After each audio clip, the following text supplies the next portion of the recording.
62, 12, 60, 26 dari kelas B dan dari kelompok 2. Baik, di sini saya akan menjelaskan Pancasila di masa sebelum kemerdekaan. Jadi, pada dasarnya, Pancasila sudah ada dan melekat pada jiwa bangsa Indonesia sejak sebelum negara ini merdeka.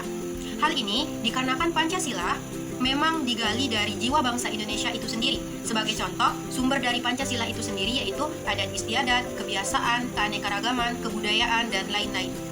Istilah Pancasila sudah ada dari zaman Kerajaan Majapahit, yaitu pada abad ke-14. Namun, makna Pancasila sebagai dasar negara berbeda dengan makna Pancasila pada masa-masa awal Indonesia merdeka. Tentu saja berbeda dengan makna Pancasila saat ini. Pancasila mempunyai arti berbatu sendi yang 5 dan mempunyai arti pelaksanaan kesusilaan yang 5 yang dijelaskan dalam kitab karangan Empu Tantular, yaitu Kitab Sutasoma. Dan kelima kesusilaan tersebut diantaranya, yang pertama, tidak boleh melakukan kekerasan, yang kedua, tidak boleh mencuri, yang ketiga, tidak boleh berjiwa dengki, yang keempat, tidak boleh berbohong, dan yang kelima, tidak boleh mabuk atau meminum minuman keras. Dengan masuknya agama atau kepercayaan Buddha ke Indonesia, ajaran Buddha yang tergambar dalam istilah Pancasila mempengaruhi kebiasaan dan juga kehidupan masyarakat Indonesia, terutama di Jawa, yang mana dikenal larangan malima, yaitu mateni atau membunuh, maling atau mencuri, mandon atau berzina, main atau bermain judi, dan mandat atau mabuk.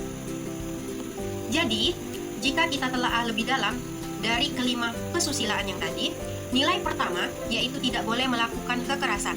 Dalam Pancasila, nilai ini termasuk dalam sila kedua, yaitu kemanusiaan yang adil dan beradab. Sebagai manusia yang beradab, hendaknya memanusiakan sesamanya itu adalah sebuah keharusan. Yang selanjutnya, yaitu kesusilaan yang kedua, yakni tidak boleh mencuri.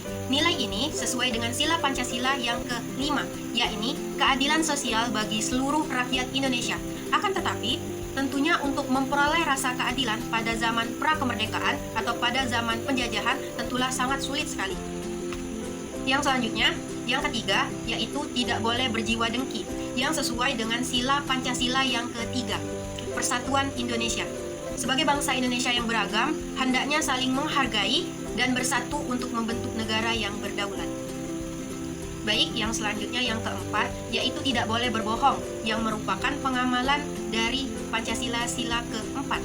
Sila keempat yang berbunyi kerakyatan yang dipimpin oleh hikmat kebijaksanaan dalam permusyawaratan perwakilan ini yang diambil harus terbuka dan tidak ada yang ditutup-tutupi. Berbohong sama saja dengan menghilangkan kepercayaan atas keputusan yang sudah diambil. Yang terakhir atau yang kelima adalah tidak boleh mabuk atau minum minuman keras. Nilai ini merupakan pengamalan dari Pancasila sila yang pertama, yakni ketuhanan yang Maha Esa. Dalam beberapa agama dan keyakinan, mabuk atau minum minuman keras ini tidak diperbolehkan. Yang selanjutnya, kita masuk ke sejarah Pancasila sebelum kemerdekaan. Pancasila sebagai dasar negara Indonesia tentu memiliki cerita panjang di baliknya. Oleh sebab itu, selama proses pembuatannya tentu melibatkan beberapa tokoh negara guna menampung berbagai aspirasi yang mewakili rakyat Indonesia. Peristiwa sakral ini pun terbagi dalam beberapa waktu. Yang pertama, pembentukan BPUPKI pada tanggal 29 April 1945. Yang kedua, pembentukan Panitia 9 pada tanggal 22 Juni 1945. Dan yang ketiga, sidang BPUPKI kedua pada tanggal 10 sampai 16 Juli 1945. Kita bahas satu-satu ya. Yang pertama tadi, pembentukan BPUPKI pada tanggal 29 April 1945. Jadi, sebagai persiapan pertama dalam pembuatan dasar negara, para pemimpin pembentuk BPUPKI atau Badan Penyelidikan Usaha-Usaha Persiapan Kemerdekaan Indonesia atau yang lebih dikenal dengan Dokuritsu Jundi Kosakai dalam bahasa Jepang. BPUPKI langsung mengadakan sidang pertamanya sampai 1 Juni 1945 yang dipimpin oleh ketua terpilih yakni Dr. Rajiman Widyodiningrat beserta 33 anggota di dalamnya. Terdapat 3 tokoh di dalam sidang pertama ini yang memberikan gagasan mereka masing-masing. Yang pertama itu yaitu Muhammad Yamin yang memberikan 5 gagasan.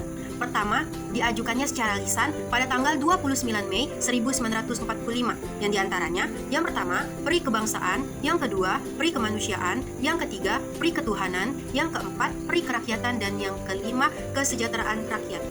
Kemudian, Muhammad Yamin menyampaikan rumusan dasar negara yang diajukannya secara tertulis, yaitu yang pertama, ketuhanan yang Maha Esa, yang kedua, kebangsaan persatuan Indonesia, yang ketiga, rasa kemanusiaan yang adil dan beradab, yang keempat, kerakyatan yang dipimpin oleh hikmat kebijaksanaan dalam permusyawaratan perwakilan, dan yang kelima, keadilan sosial bagi seluruh rakyat Indonesia.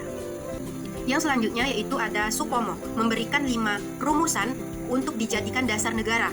Dalam pidatonya di sidang BPUPKI pada 31 Mei 1945, yaitu yang pertama persatuan, yang kedua kekeluargaan, yang ketiga keseimbangan lahir dan batin, yang keempat musyawarah, dan yang kelima keadilan rakyat. Nah, yang terakhir nih, ada Soekarno. Soekarno juga turut mengusulkan poin dasar negara yang disampaikannya dalam pidatonya di sidang BPUPKI tanggal 1 Juni 1945, yakni yang pertama, kebangsaan Indonesia, yang kedua, internasionalisme dan perikemanusiaan, yang ketiga, mufakat atau demokrasi, yang keempat, kesejahteraan sosial, dan yang kelima, ketuhanan yang Maha Esa. Selain itu juga, Soekarno mengusulkan 3 dasar negara yang diberi nama Ekasila, Trisila, dan Pancasila, di mana akhirnya dasar negara yang dipilih adalah Pancasila. Perkenalkan, nama saya Anastasia Wiranti Belani dengan NIM 0615111821260004. Saya dari kelompok 2 mata kuliah Pancasila kelas D. Pada tanggal 1 Juni 1945, Presiden Soekarno menjelaskan sebuah konsep dasar dan pandangan hidup tentang sebuah negara yang merdeka. Soekarno kemudian menamai filosofi tersebut dengan Pancasila. Kumpulan dari 5 poin Pancasila ini digodok dalam rapat dan menghasilkan Pancasila. Pembentukan Panitia 9 pada tanggal 22 Juni 1945. Setelah mendapatkan pokok-pokok dan nama Pancasila sebagai dasar negara, pembahasan dilanjutkan dengan lingkup yang lebih kecil di dalam sebuah anggota yang berjumlah 9 orang. Panitia tersebut disebut dengan Panitia 9. Dalam prakteknya, Panitia 9 berhasil membuat rancangan naskah Undang-Undang Dasar yang saat ini dikenal dengan Piagam Jakarta.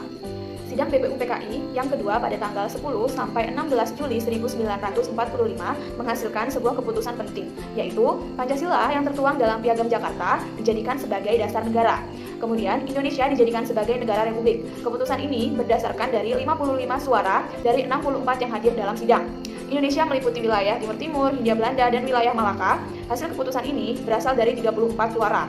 Pancasila ditetapkan sebagai dasar negara pada tanggal 18 Agustus 1945 dengan mengubah bunyi sila pertama pada Piagam Jakarta, yaitu menjadi ketuhanan yang Maha Esa, kemanusiaan yang adil dan beradab, persatuan Indonesia, kerakyatan yang dipimpin oleh hikmat kebijaksanaan dalam permusyawaratan perwakilan, dan yang kelima adalah keadilan sosial bagi seluruh rakyat Indonesia. Pada tahun 1947, Departemen Penerangan Republik Indonesia mempublikasikan pidato Bung Karno tanggal 1 Juni 1945 dengan nama lahirnya Pancasila. Kata pengantar buku tersebut ditulis oleh Ketua BPUPKI atau Rajiman Widyo Diningrat, menyebut bahwa pidato Bung Karno tanggal 1 Juni 1945 sebagai hari lahirnya Pancasila, sedangkan peringatan 1 Juni sebagai hari lahirnya Pancasila baru dimulai resmi pada tahun 1964. Baiklah, perkenalkan nama saya Felisa Dwi Septiana dari kelas B. Di sini saya akan melanjutkan materi yang telah disampaikan sebelumnya. Pada tanggal 1 Juni 1945, Presiden Soekarno berpidato tentang arti penting filosofis Grundslag atau filosofi dasar dan Weltanschauung atau pandangan hidup bagi sebuah negara yang merdeka.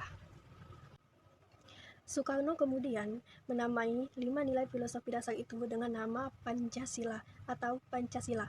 Kumpulan dari 5 poin ini lalu digodok dalam rapat dan menghasilkan Pancasila. Yang kedua, pembentukan Panitia 9 pada tanggal 22 Juni 1945. Setelah mendapatkan pokok-pokok dan nama Pancasila sebagai dasar negara, pembahasan dilanjutkan dengan lingkup yang lebih kecil, yang berjumlah 9 orang, dan dikenal sebagai Panitia 9. Dalam prakteknya, Panitia 9 berhasil membuat rancangan naskah pembukaan Undang-Undang Dasar pada saat itu dikenal dengan Piagam Jakarta.